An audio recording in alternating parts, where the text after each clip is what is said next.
Hello friends, ఈరోజు మనం ఒక డేంజరస్ మిస్టీరియస్ అన్స్టేబుల్ స్పేస్ జర్నీకి వెళ్ళబోతున్నాం.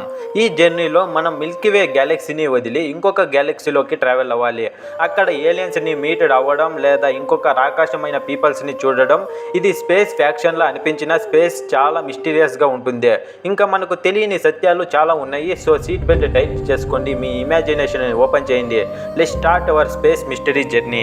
టాపిక్లోకి వెళ్లే ముందు స్మాల్ రిక్వెస్ట్, ఇలాంటి మిస్టీరియస్ వీడియోస్ కోసం మన ఛానల్ని సబ్స్క్రైబ్ చేసుకుని బెల్ ఐకాన్ ఆన్లో పెట్టండి. మనం ఉండే గ్యాలక్సీ పేరు మిల్కీవే. ఈ గ్యాలక్సీలో 100 బిలియన్స్ స్టార్స్ ఉన్నాయి. మన సన్ కూడా ఒక స్టార్.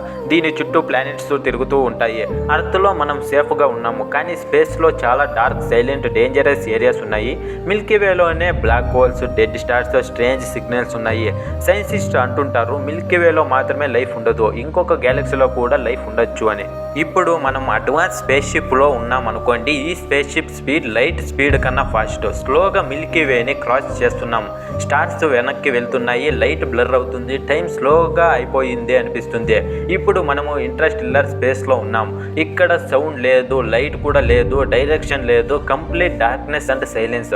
సౌండ్గా షిప్ రైడర్లో అన్కోన్ సిగ్నల్స్ వస్తున్నాయి. ఈ సిగ్నల్స్ అర్త్ నుంచి కాదు, మిల్కీవే నుంచి కూడా కాదు, ఇది ఇంకొక గ్యాలక్సీ నుంచి వస్తున్న సిగ్నల్స్. మనం అప్రోచ్ అవుతున్నాం ఒక అన్కౌన్ గ్యాలక్సీకి. ఈ గ్యాలక్సీ స్పేస్ షిప్ డిఫరెంట్గా ఉంది. కలర్ బ్రైట్గా ఉన్నాయి, స్టార్ మూవ్మెంట్ కూడా స్ట్రేంజ్గా ఉన్నాయి. ఈ గ్యాలక్సీలో ప్లానెట్స్ అర్త్ లాగా కనిపిస్తున్నాయి, వాటర్ రిఫ్లెన్స్ ఉన్నాయి, ఆల్మోస్ట్ స్టేబుల్గా ఉంది. Meaning life possible. Space ship land అవుతుంది ఒక ప్లానెట్ మీద. బయటకు దిగతానే మనకు తెల్ల ఫింగర్స్ కనిపిస్తాయి. వాళ్ళ ఐస్ బ్రైట్, స్కిన్ గ్లో అవుతుంది. లాంగ్వేజ్ మనకు అర్థం కాదు, కానీ వాళ్ళ కమ్యూనికేషన్ మైండ్ టు మైండ్. వాళ్ళు చెప్తున్నారు, మీరు అర్త్ నుంచి వస్తున్నారు, మేము చాలా కాలం నుంచి మీ ప్లానెట్ని అబ్జర్వ్ చేస్తున్నాము. వాళ్ళు ఆనెస్ట్ కాదు, వాళ్ళు పీస్ఫుల్ బిగినింగ్స్.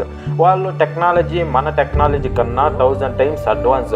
వాళ్ళు టైంని కంట్రోల్ చేస్తున్నారు, ఎనర్జీని ఫుడ్ లాగా యూజ్ చేస్తున్నారు. వార్ అనే కాన్సెప్ట్ వల్ల దగ్గర లేదు. ఏలియన్స్ చెప్పిన ట్రూత్ ఏంటి అంటే, యూనివర్స్లో హ్యూమన్స్ ఒక్కలే కాదు, థౌజండ్స్ ఆఫ్ గ్యాలక్సీలో లైఫ్ ఉంది. అర్త్ ఫ్యూచర్ డేంజర్లో ఉంది. మనం నేచర్ని డిస్ట్రాయ్ చేస్తున్నాం, వార్ చేస్తున్నాం, ప్లానెట్స్ని వీక్ చేస్తున్నాము.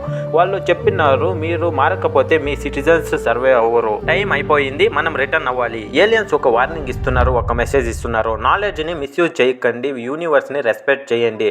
షిప్ మళ్ళీ రిటర్న్ స్టార్ట్ చేసింది. గ్యాలక్సీ వెనక్కి వెళ్తుంది.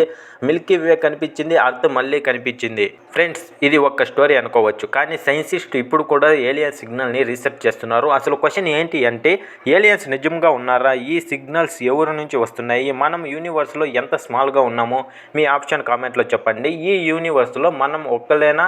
మనకు తెలియని వరల్డ్ చాలా ఉందా? అలాగే ఈ వీడియో మీకు నచ్చినట్లయితే లైక్ చేసి, షేర్ చేసి, సబ్స్క్రైబ్ చేయండి. Thank you for watching.